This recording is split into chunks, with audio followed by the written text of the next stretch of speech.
नमस्कार, सीएनबीसी आवाज Motilal Oswal live studio में आप सभी का स्वागत है। आप देख रहे हैं मिड कैप मंत्रा। मैं हूं आपके साथ श्रेया ठाकुर और शो की शुरुआत करेंगे हेडलाइन से। ऊपरी स्तरों पर नहीं टिक पाया बाजार, आईटी और बैंक शेयरों ने बनाया दबाव। ऊपर से निफ्टी 100 अंकों से ज्यादा गिरकर पहुंचा 25,650 के पास। Mid cap small cap index भी ऊपर से फिसले। नहीं थम रही आईटी शेयरों में बिकवाली। निफ्टी आईटी इंडेक्स आज फिर करीब 1.5% नीचे। जेफरीज की नेगेटिव रिपोर्ट से बना दबाव। जेफरीज ने सभी आईटी शेयरों के लक्ष्य घटाए, कहा अब भी अपसाइड के मुकाबले डाउनसाइड का रिस्क ज्यादा। यूपीएल की रीस्ट्रक्चरिंग बाजार को नहीं आई पसंद। शेयर करीब 15% टूटकर बना वायदा के टॉप लूजर। कंपनी एग्री और क्रॉप प्रोटेक्शन बिजनेस को करेगी अलग। आज बिग स्टॉक्स में बड़ी गिरावट की जताई थी आशंका। सिर्फ सीएनबीसी आवाज ने किया था सटीक एनालिसिस। आज के बिग स्टॉक स्पॉटलाइट और चार्ट जीपीटी पड़े सटीक। पीएसयू बैंक 1% मजबूत। साथ ही दमदार चार्ट के चलते इंडियन और यूनियन बैंक भागे। वहीं एक्सिस बैंक निफ्टी के टॉप गेनर्स में शुमार। साथ ही भारत फोर्ज और पीआई इंडस्ट्रीज भी चले। 590 करोड़ रुपए के फ्रॉड की खबर से 20% टूटा आईडीएफसी फर्स्ट बैंक। मैनेजमेंट की सफाई के बावजूद नहीं संभल रहा शेयर। उधर एयू स्मॉल फाइनेंस बैंक भी 8% फिसला। हरियाणा सरकार के पैनल से हटाने से बना दबाव।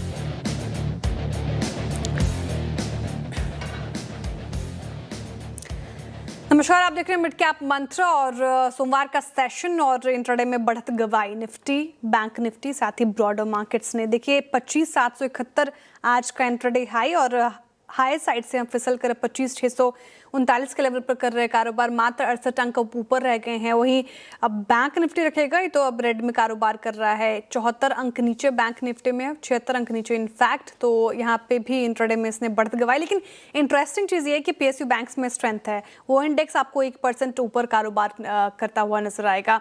ब्रॉडर ये देखिए पीएसयू बैंक इंडेक्स 1.5% इनफैक्ट है। ब्रॉडर मार्केट्स की हालत थोड़ी खस्ता है।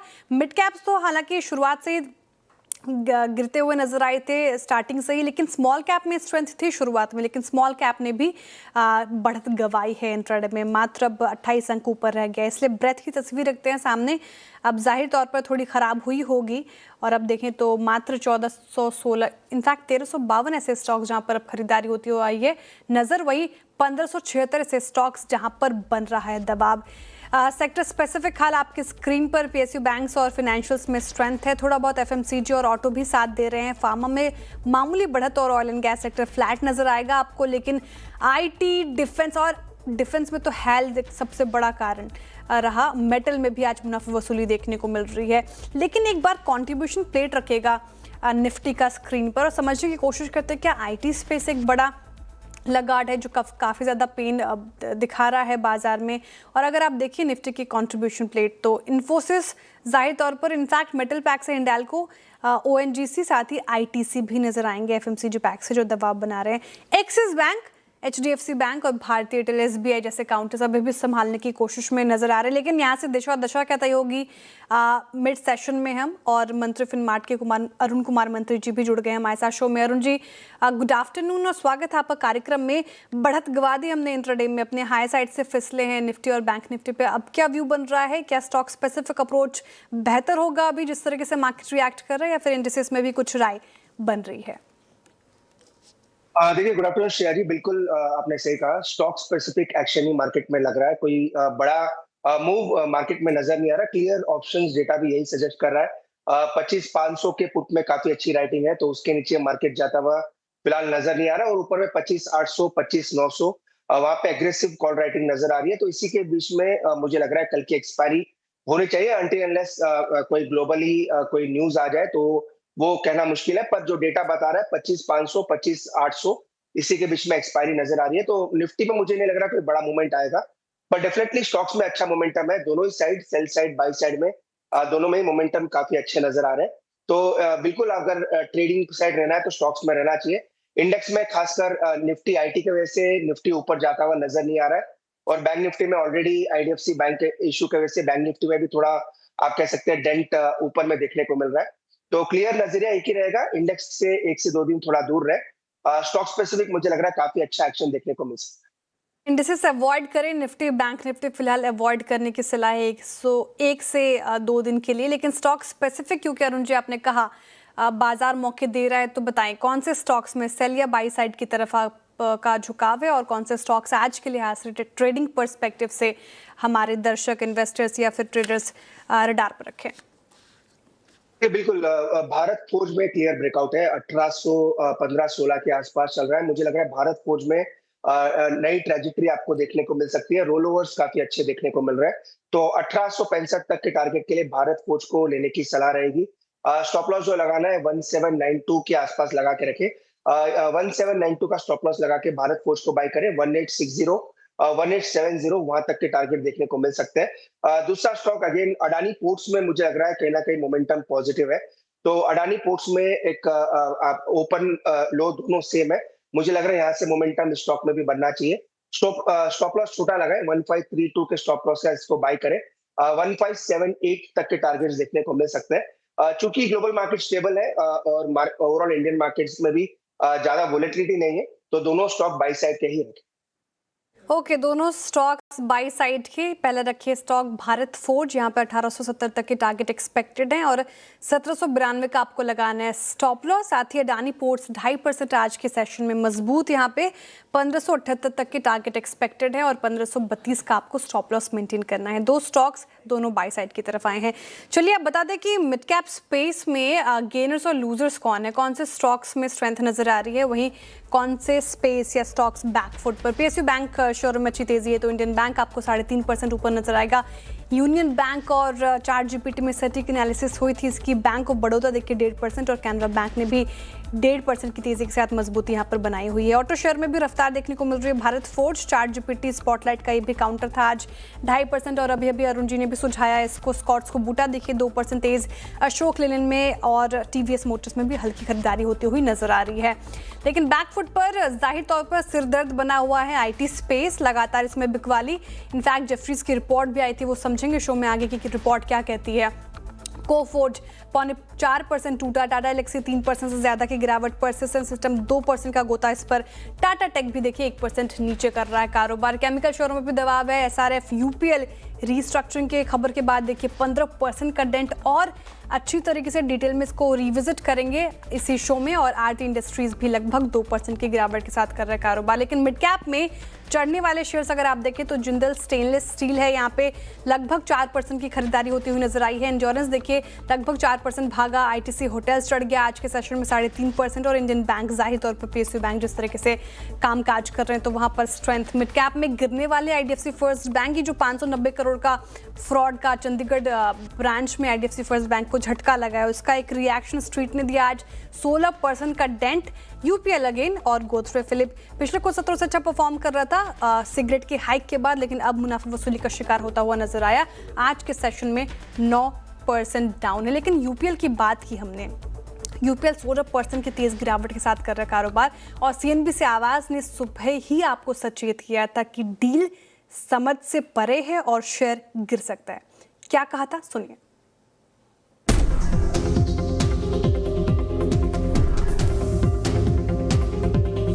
यूपीएल को मैं रेड ले रहा हूँ। यूपीएल को मैं रेड क्यों ले रहा हूँ? एग्री और क्रॉप प्रोटेक्शन बिजनेस को अलग अलग करके फिर उनको लिस्ट कर रहे हैं, तो यूपीएल में क्या बचेगा फिर? तो यूपीएल तो होल्डिंग कंपनी बन के रह जाएगी, तो उसको होल्डिंग कंपनी का डिस्काउंट मिलेगा। जो उनकी जो डील आई है ना, मुझे समझ में नहीं आ रहा। पहले तो उन्होंने जब वो एडवांटा की बात की थी, उसका डीआरएच में फाइल किया, उसमें कुछ साइज नहीं डाला, कुछ डिटेल नहीं डाले, कुछ नहीं डाला, उससे स्टॉक गिरा था काफ़ी, आपको याद होगा। थोड़ा सा यहाँ पर नेगेटिव है, इसके लिए यूपीएल को मैं आज रेड ले रहा हूँ।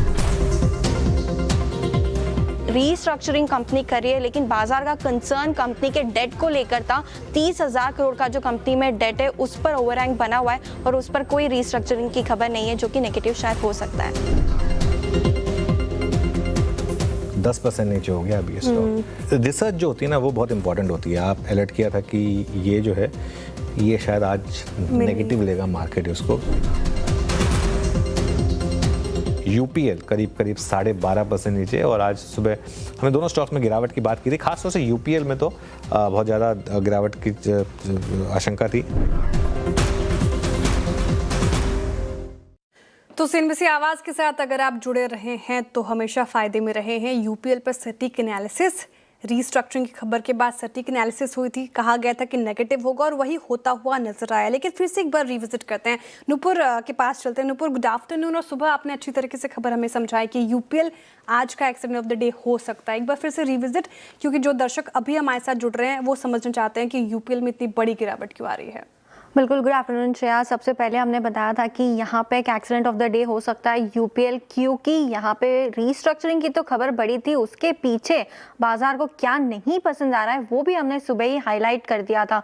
हम जो 30,000 करोड़ का कंपनी के पास बुक्स में डेट है उस पर कोई क्लैरिटी यूपीएल की तरफ से नहीं आती हुई दिखी। तीनों कारोबार की रीस्ट्रक्चरिंग तो कंपनी कर रही है, लेकिन ये 30,000 करोड़ का जो डेट है वो कौन से कारोबार में जाएगा, इसका रीपेमेंट प्लान क्या होगा, ये कब कम होगा, इस पे कोई क्लैरिटी नहीं दी है मैनेजमेंट ने, जिसकी वजह से इतना बड़ा आज डाउनफॉल आप स्टॉक में देख रहे हैं। दूसरा बड़ा रीजन था यूपीएल जो कंपनी मर्जर की पूरी प्रक्रिया के बाद यूपीएल लिमिटेड जो कंपनी ऑलरेडी लिस्टेड है उसमें क्या रह जाएगा, सिर्फ R&D की फैसिलिटीज रह जाएगी, तो होल्डिंग कंपनी का डिस्काउंट यहाँ पे आते हुए दिखेगा। इनफैक्ट तीनों ट्रांजैक्शन के जो शेयर स्वैप रेशियोज है उसकी भी वैल्यूएशन प्रॉपर्ली निकल कर नहीं आ रही है। तो क्लैरिटी की कमी थी मैनेजमेंट की वजह से, जिसकी वजह से इतना बड़ा डेंट आज स्टॉक में दिखा है। अब खबर क्या थी, एक बार खबर भी समझ लेते हैं। जो कंपनी के कारोबार है वहां पे बड़ा रीस्ट्रक्चरिंग कंपनी करने वाली है। अपना जो सस्टेनेबल एग्री सोल्यूशन का कारोबार है वो यूपीएल सस्टेनेबल एग्री सोल्यूशन का जो कारोबार है वो यूपीएल में मर्ज करेगी। इंडिया का जो क्रॉप कारोबार है उसे वर्टिकली डीमर्ज करके यूपीएल ग्लोबल में जो है आगे जाके मर्ज करती हुई दिखेगी। तो यहाँ पे टोटल 3 ट्रांजैक्शंस होंगे और ये सारे ट्रांजैक्शंस होने के बाद यूपीएल सस्टेनेबल एग्रो जो है वो अलग से लिस्ट हो जाएगी। यूपीएल ऑलरेडी लिस्टेड रहेगी, यूपीएल जो सस्टेनेबल है एग्रो वाली कंपनी है वो भी अलग से लिस्ट होगी और साथ ही साथ एडवेंट की भी लिस्टिंग आपको होते हुए नजर आएगी। अब इन तीनों जो ट्रांजैक्शन में शेयर स्वैप रेशियो वो भी देख लेते हैं। सबसे पहले जो यहाँ पे मर्जर होगा सैस का, उसमें 48 शेयर्स पर आपको यूपीएल के 1000 शेयर मिलेंगे। जो वर्टिकल डी मर्जर होगा क्रॉप कारोबार का, उसमें यूपीएल के 1 शेयर पे आपको 1 शेयर मिलता हुआ दिखेगा यूपीएल ग्लोबल का। और बाद में जब यूपीएल ग्लोबल जो एग्रो क्रॉप बिजनेस है वो यूपीएल ग्लोबल में जाके मर्ज होगा, तब आपको 213 शेयर पे 1000 शेयर यूपीएल ग्लोबल के मिलते हुए नजर आएंगे। यूपीएल के प्रमोटर के पास 33% हिस्सेदारी रह जाएगी, ग्लोबल के पास 71% हिस्सेदारी रहेगी।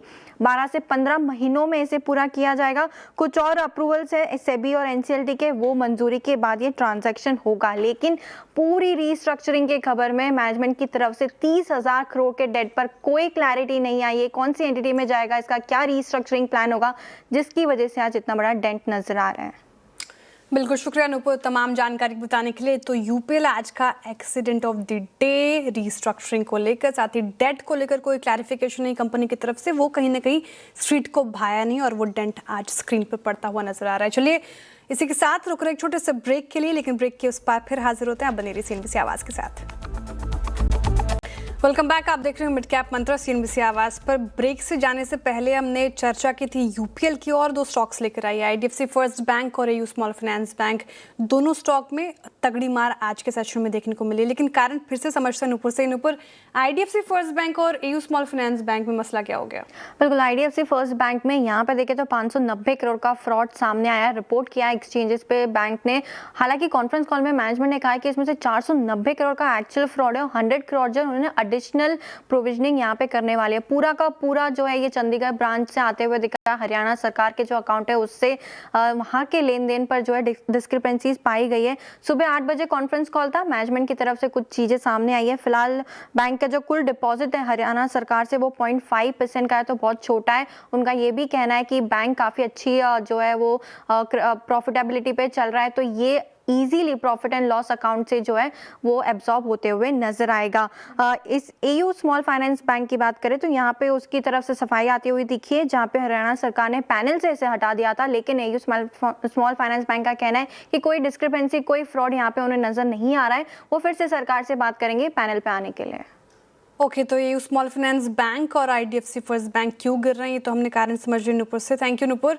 अच्छा, आईडीएफसी फर्स्ट बैंक के केस को लेकर आरबीआई गवर्नर का बयान आया है, वो कह रहे हैं कि केस से कोई सिस्टमैटिक रिस्क नहीं है। क्या कहा है आपने, एक बार फिर से सुनते हैं। See, we do not, as a policy, we do not comment on any individual bank or regulated entity. We are watching the developments. There is no systemic kind of an issue over here. तो RBI governor Sanjay Malhotra के मुताबिक banking system में किसी तरह का risk नहीं है और फ्रॉड मामले पर नजर बनी हुई है। चलिए ये तो बात हो गई आईडीएफसी फर्स्ट बैंक और एयू स्मॉल फाइनेंस बैंक की, लेकिन इसी के साथ रुक रहे छोटे से ब्रेक के लिए। ब्रेक के बाद फिर हाजिर होते हैं बने रहिए सीएनबीसी आवाज के साथ।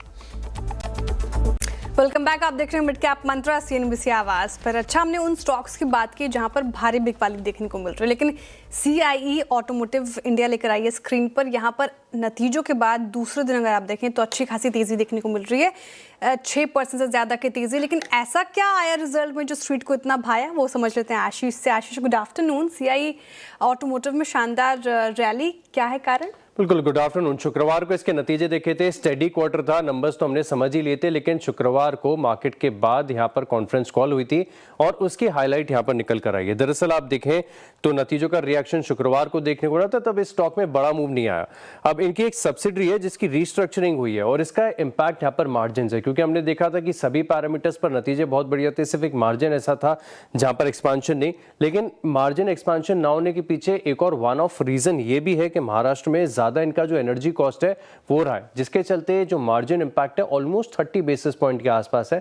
इसी के चलते मार्जिन में एक्सपांशन नहीं, लेकिन इनका जो इंडिया ऑपरेशन है इसमें बहुत बढ़िया रेजिलियंस और बहुत अच्छी ग्रोथ यहाँ पर देखने को मिली। और CY25 में यानी कैलेंडर ईयर 2025 में तकरीबन 870 करोड़ के आसपास के ऑर्डर भी मिले हैं। तो ऑर्डर बुक बहुत अच्छी है, एग्जीक्यूशन बढ़िया हो रहा है, नंबर्स अच्छे आ रहे हैं, मार्जिन्स वन ऑफ के चलते हैं। लेकिन इसका असली कारण ये कि स्टॉक में अभी भी वैल्यूएशन बड़ी आकर्षक है और इनफैक्ट एनालिस्ट ये बता रहे हैं कि स्टॉक फिलहाल आप देखें तो 26-19 टाइम में और CY27 के हिसाब से देखें तो 18 टाइम्स पर चल रहा है। तो आकर्षक वैल्यूएशन के साथ जब नंबर्स बढ़िया आते हैं तो स्टॉक पॉजिटिवली रिएक्ट करते हैं।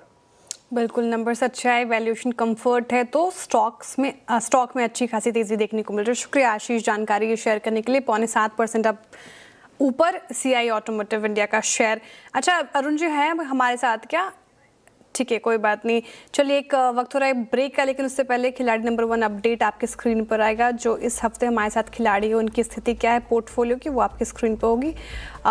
लेकर आइए एक बार स्क्रीन पर खिलाड़ी नंबर 1 की अपडेट। अरुण कुमार मंत्री जी, गौरव शर्मा जी और ध्वनि पटेल जी के बीच ये मुकाबला चल रहा है और सभी का पोर्टफोलियो थोड़ा नेगेटिव साइड पर। दोनों जी थोड़ा पोर्टफोलियो ज़्यादा पेन में फिलहाल देखने को मिल रहा है। 2.5% का नेगेटिव रिटर्न इनके पोर्टफोलियो से, धवनु जी के पोर्टफोलियो से। गौरव शर्मा जी और अरुण कुमार मंत्री जी का पोर्टफोलियो लगभग 0.1% का नेगेटिव रिटर्न दे रहा है। चलिए फिलहाल इस शो से इतना ही। अब सीधे मुलाकात होगी कमाई का अड्डा में। आप बने रहिए CNBC आवाज़ के साथ। नमस्कार।